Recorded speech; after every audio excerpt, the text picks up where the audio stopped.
at Grand Slam in Miami the day before the meet. And there's a lot of different stories that are flying. This happened, that happened. Fred went crazy. Fred defended himself. Punches were thrown. People got hit.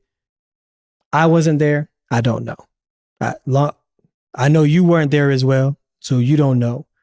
And I think that that's what the narrative that needs to be played. Fred came out with an announcement on his social media, and he made a statement basically saying, hey, he's going to handle this, and it's not what you think it is.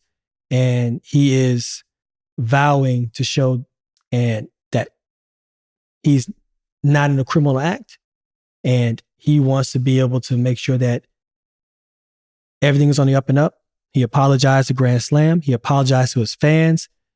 And I believe in the situation like this, you allow athletes this kind of grace because you don't know what they're going on, what they're going through, what's going on in their mind and in their heart while they're away from the track.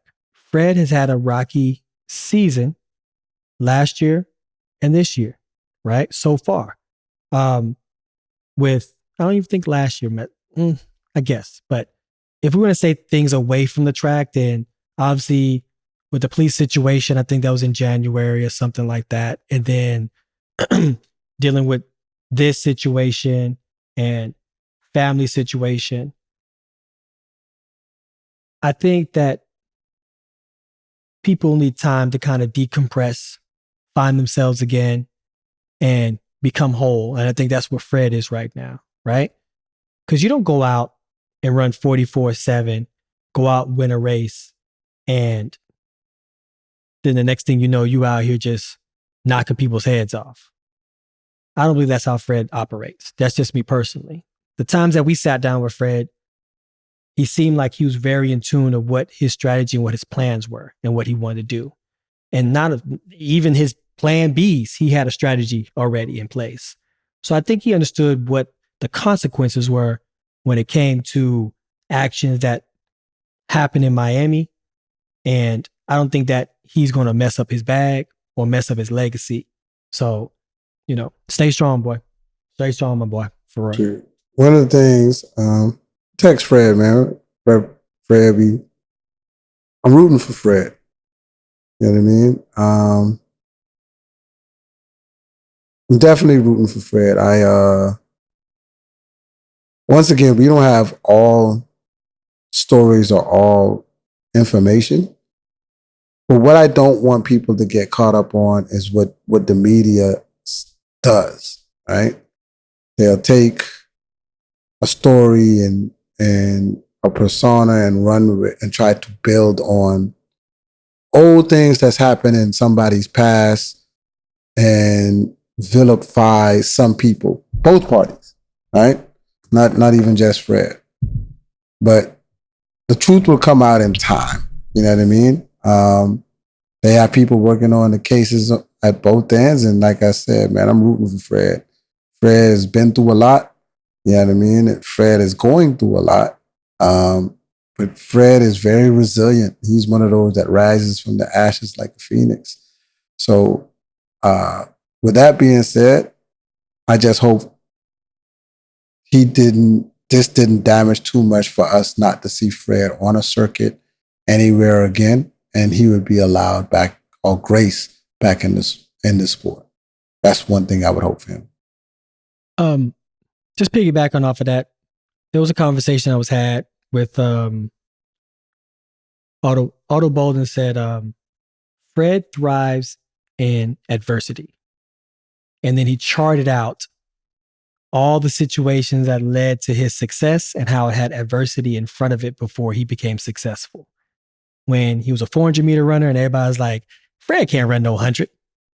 Then he went out and proved everybody wrong and then went on to get the silver medal in the 100 meters and was the only male sprinter to medal for Team USA in that discipline. Then moving forward, he had other issues where he had adversity in front of him and he came back and handled that as well. So if he's that kind of individual that thrives off of adversity and to prove people wrong and to show that he's tougher than what you think he is, it's okay to have that kind of plan. But you got to know that's a risky plan sometimes, because the adversity that's in front of you may be detrimental sometimes, so you got to make sure you pick your battles right. Because like you said, at the end of the day,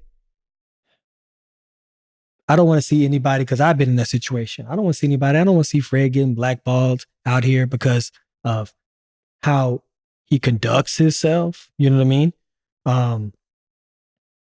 He's a true talented athlete. He has big range. And you don't want to see people say, well, Fred's not welcome at this meet, or Fred can't come back to this meet, or do whatever like that. Sometimes a troubled individual just needs a little bit of help, a little bit of guidance, a little bit of just sit down and chill. Let's talk it out, dog. Get it off your chest kind of thing. And I hope that he has someone in his corner to help do that for him, because right now that's necessary, because it's you against the world. And that's how he probably feels right now. Definitely. We don't want him to spiral out of control. We want to take care of the athletes in our community, man. We want to be there for him, hear him out. Let people know if you do make mistakes, there is redemption. You know what I mean? All of us make mistakes. It's easy for people to point out and have comments because nobody's looking into their life, or they don't live their life in the public eye. You know what I mean? And that always seems to be the case. Everybody got an opinion when they don't live their lives in the public eye. But Fred does. You know what I mean? It's going to be reported about Fred. If Fred was just a regular guy, would it have made the news? No. But not big time news. It wouldn't have made TMZ. It would have just been some guy who had a fight in a hotel, and that's what it was. You know what I mean? It wouldn't be big news. But if this was a mistake by Fred, let there be redemption. Let us take care of the people in our community, and let them know that there is redemption. So. Absolutely, man. And then on top of that, our sport needs to be patient and understand and evaluate the situation. If Draymond Green can run across the court and fly tackle somebody in NBA basketball and act like it's football, or choke somebody out like it's WWE, and doesn't suffer real consequences from those physical actions and assault, then let Fred run.